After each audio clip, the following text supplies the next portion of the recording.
Yun mga kubo, ngayong araw, January 16, 2025. So ito na yung siling panigang natin. So pali pang fourth harvest niya na to. Ngayong kubo. Fourth harvest niya na.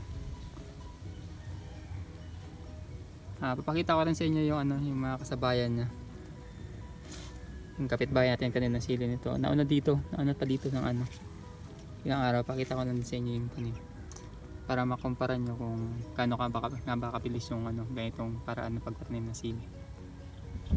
So ito mga kubo, yung tanim ng sili ng kapitbahay natin. So bali ito yung kasabayan niya, bali nauna ito ng 5 days. Isa siyang isidling ng 5 days. Tapos sa nag-transplant siya, bali mga nasa 35 days na. So medyo late talaga. Kaya ito pa lang siya. Isimula pa lang siya mamulaklak. Kubo, ayan na. So wala yung may-ari dito kaya sana ba yan? Tayo nakapalo. Ay pala yung sili niya, di pa namumulaklak pala. So ganun kalayo yung difference yung upo. Tingnan naman. Nagsimula pa lang mamulaklak. Ganun kalayo yung difference ng natin, ng pag-trans natin na mas maaga. So mas mabilis talaga yung pagka-harvest natin. Bali, naka-4 na harvest na tayo. So ito nagsimula pa lang mamulaklak. So yung kakubo share ko na din sa inyo. Ayun mga kubo, abay ka naman tayo. Ngayon, papakita ko sa inyo tong sili natin.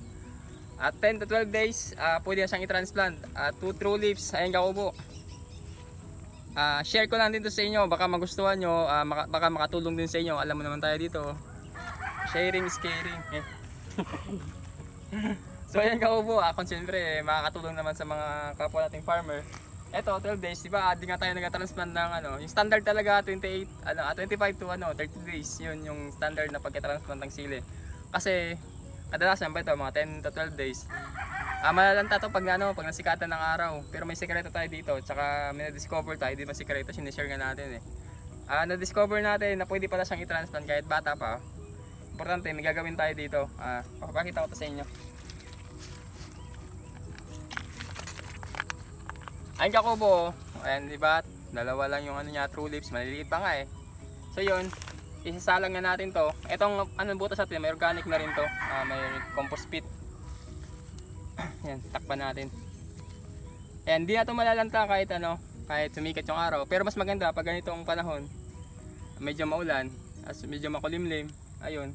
Sureball talaga hindi siya malalanta kasi makulimlim lagi ngayon, tsaka maulan-ulan. Nakatapos lang din ng bagyo.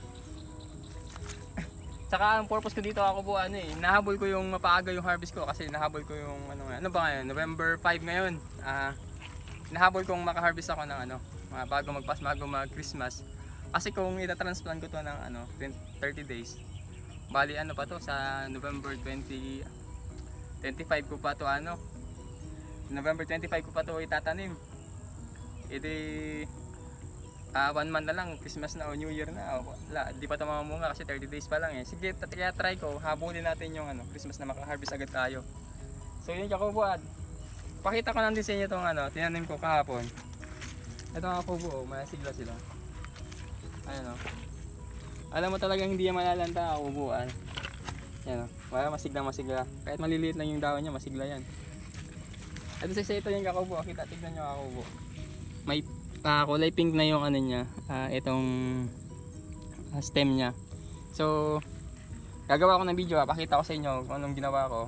Pagka pa lang ng seedlings natin, unang buklad pa lang ng dahon niya, unang bukas pa lang ng dahon niya, kailangan kasi masikatan na siya ng araw ng hanggang 10 AM. Kung medyo mainit, kung medyo makulimlim naman, kahit maghapon, kung ganito, kahit maghapon siyang ibibilad agad. Sa first 3 days niya kakubo, kailangan may bilad siya sa initan para masanay na yung tanim natin immune na sa init.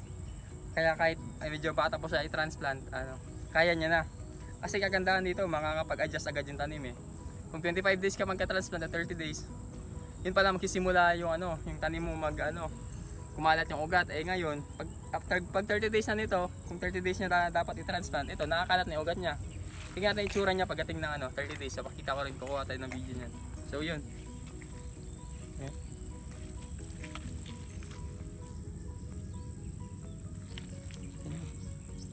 So bali itong parang ginawa natin kakubo. Ito kakubo.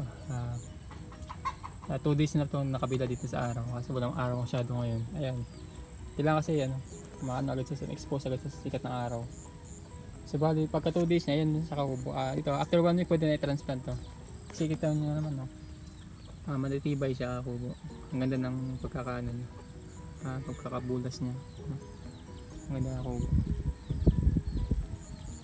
So yung kubo papaaraw natin sa mga 7 days. Ayan. So tapos nun, after nun, pwede na siyang i-transplant. Ganun lang yung paraan ko para mas mapaaga natin i-transplant yung ano natin, mga seedlings natin. Pwede rin to sa ibang mga gulay. Pwede to sa talong, sili, labuyo, bell pepper. Pwede rin to sa ibang yung mga pwedeng i-transplant na gulay para sa paaga yung harvest natin. Ang ganda ng paraan na ito Kakubo,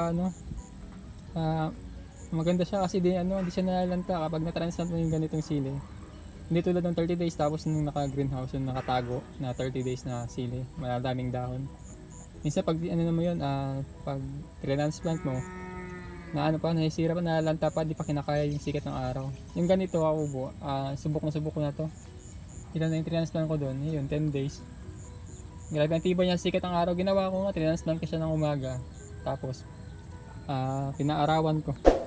Sinikatan ng araw, hindi ko siya nadiligan. Hindi siya nalanta, kasi medyo may moisture naman yung lupa na pinag-transplantan ko.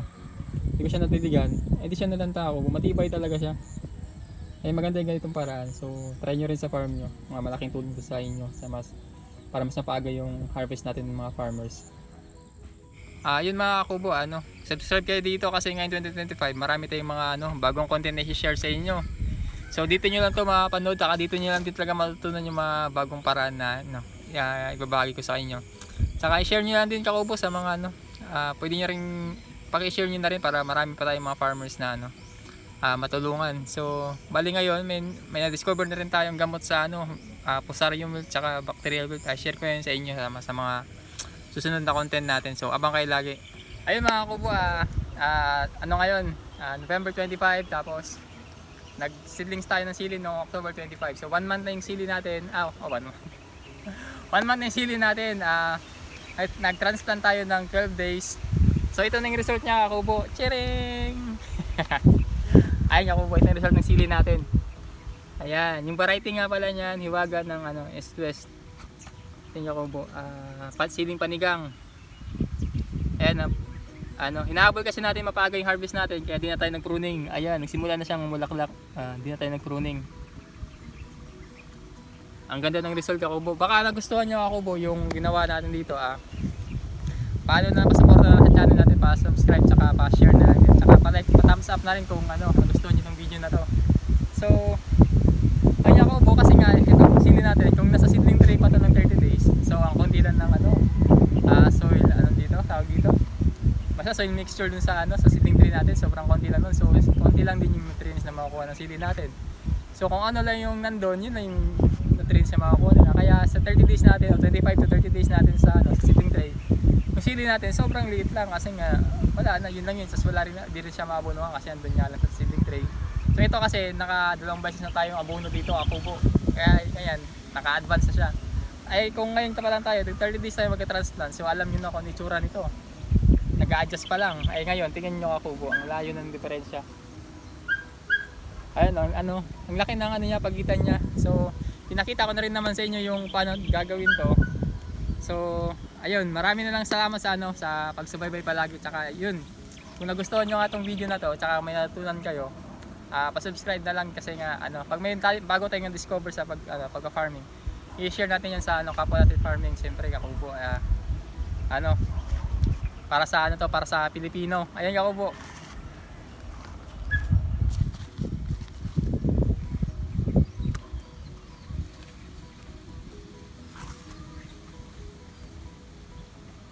So yung mga Kakubo, December 31 ngayon. Ito na yung update natin ng sili. Panigang, yan. Na-harvest na siya. First harvest niya. So, tinawasan ko na kasi ito Kakubo, ayan. Hindi ako nagka-pruning, ayan. Bali 41 days, ayun, nag-harvest tayo. Pero 35 days kaya din harvest 35 days kung 30, kung bibilangan natin sa 1 month na seedlings. Pero ano, 12 days ang transplant na tayo. So, maaga na itanim yung seedlings natin. Ako po. Ayun mga kubo, ngayong araw, January 6, 2025, ito na po yung ano natin.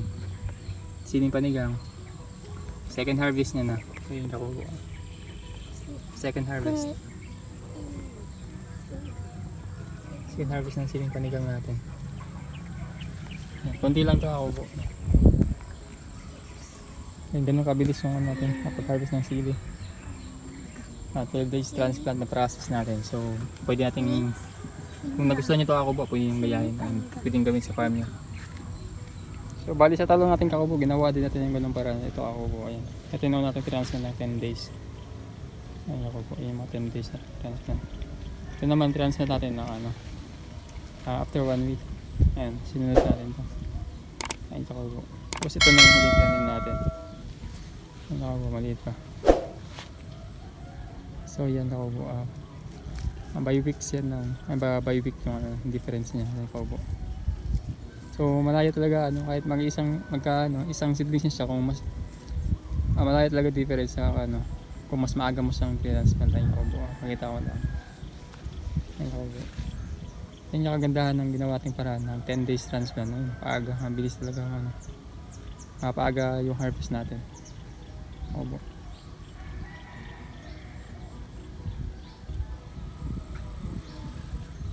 Ngayon ako may bell pepper din tayo dito konti.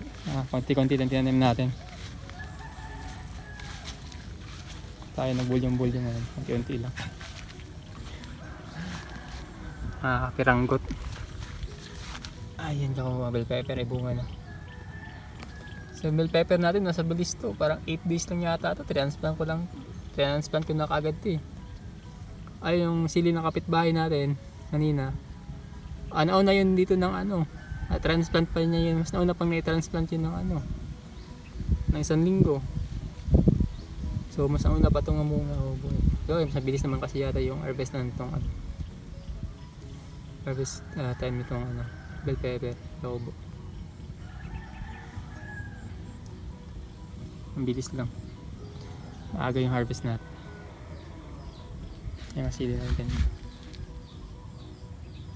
Hindi natin na-pruning ito eh. Hindi rin nalinisan.